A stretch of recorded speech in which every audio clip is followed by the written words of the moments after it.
Students, आज के इस लेक्चर में एक्सरसाइज 2.6 का मैं क्वेश्चन नंबर 4 करवाऊंगी। तो ये एनबीएफ नेशनल बुक फाउंडेशन की न्यू बुक है 10th क्लास की। तो इससे पहले अगर आप मेरे चैनल पर फर्स्ट टाइम है तो चैनल को सब्सक्राइब और वीडियो को लाइक ज़रूर कर लेना है।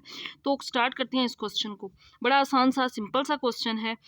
अब इस क्वेश्चन के अंदर ये कहा गया है the sum of the cartesian coordinates of a point is 9। Cartesian coordinate क्या होते हैं? एक्स और वाई जो कोऑर्डिनेट्स होते हैं ना, इनको कार्टेशियन कोऑर्डिनेट कहते हैं। इन दोनों का सम क्या है? 9 है।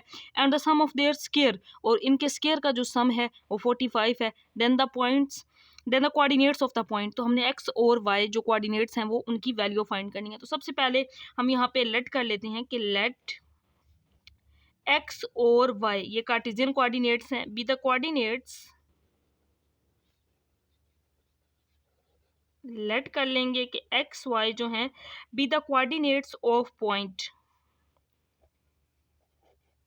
B the coordinates of point then by given condition, then by given condition या अकॉर्डिंग टू गिवन कंडीशन।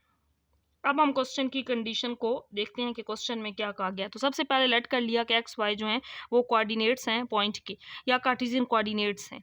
तो पहली कंडीशन ये है कि a sum of Cartesian coordinate of a point is 9। Sum of Cartesian coordinate of a point is 9। तो इन दोनों का जो सम है वो क्या है? 9 है। तो एक इक्वेशन तो ये आ गई, इन दोनों का सम 9 है।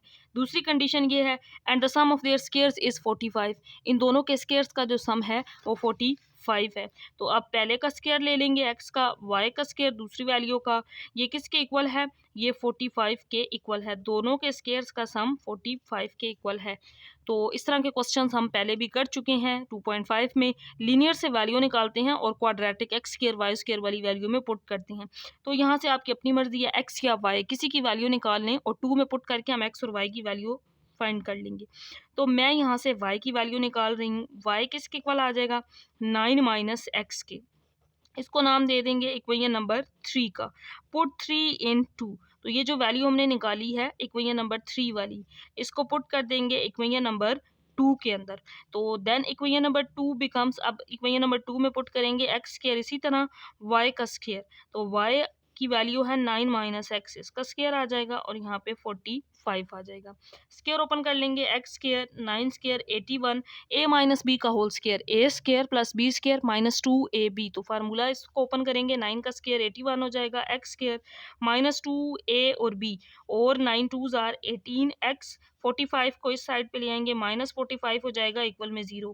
एक्स स्क्वायर ऐड करेंगे, 2x स्क्वायर हो जाएगा माइनस 18x, 81 माइनस 45 करेंगे तो प्लस 36 आ जाएगा। क्वाड्रेटिक इक्वेशन है, इसके फैक्टर्स बना के इसको सिंप्लीफाई कर लेंगे, लेकिन पहले 2 कॉमन ले सकते हैं ताकि फैक्टर्स बनाने आसान हो जाएं। तो 2 9s are 18, 2 1s are 2, 2 8s are 16। तो ये 2 मल्टीप्लाई है, जब इसको दूसरी साइड पे ले जाएंगे तो ये 0 हो जाएगा और यहाँ पे जो इक्वेशन आ जाएगी x square minus 9x plus 18 is equal to 0।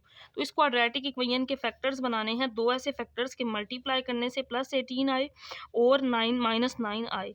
तो 6 और 6x और 3x, 6 और 3 9 और 6 3s are 18, minus minus plus हो जाएगा। अब ये माइनस 9 बन रहा है ऐड करने से, प्लस 18 इज इक्वल टू 0। तो पहली दोनों वैल्यूज में से x कॉमन, x माइनस 6, यहाँ पे माइनस 3 कॉमन लेंगे और 3 6 आर 18 इज इक्वल टू 0। क्योंकि ये दोनों सेम बनाने थे इस वजह से माइनस कॉमन, तो अब मीन्स हमारे ये फैक्टर्स ठीक है। x माइनस 6 कॉमन ले लेंगे, बाकी यहाँ पे x माइनस 3 रह जाएगा। दोनों वैल्यूज को 0 के इक्वल लिखेंगे तो x की दो वैल्यूज आ जाएंगी 6 और x इज इक्वल टू 3।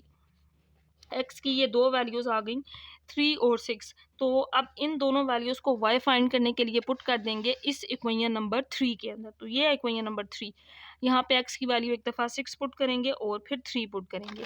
तो मैं यहाँ पे इन दोनों के साथ लिख रही हूँ पुट इन 3। दोनों वैल्यूज को पुट कर देंगे इक्वेशन नंबर 3 में। इक्वेशन नंबर 3 ये है y is equal to 9 minus x. तो पहले इसके अंदर पुट करते हैं x की वैल्यू 6, तो y आ जाएगा 9 माइनस 6 3। तो एक ये कार्टेशियन पेयर जो बनेगा वो ये होगा x 6 और y 3, ये आंसर आ गया। और दूसरी वैल्यू जो इसी क्वेश्चन के अंदर y is equal to 9 minus x इसके अंदर पुट करनी है वो 3 है। तो y is equal to 9 minus 3 करेंगे 6 आ जाएगा। तो इसका जो दूसरा आंसर होगा वो x 3 और y 6 होगा। तो लास्ट पे हम लिख देंगे 10 the coordinates of the point are last पे हमने ये लाइन लिखनी है। लास्ट पे लिख देंगे आंसर, ये होगा 10 the coordinates of the point are x6 y3, x3 था तो y6, तो ये इसके कोऑर्डिनेट्स के जो पॉइंट्स हैं वो ये आ जाएंगे।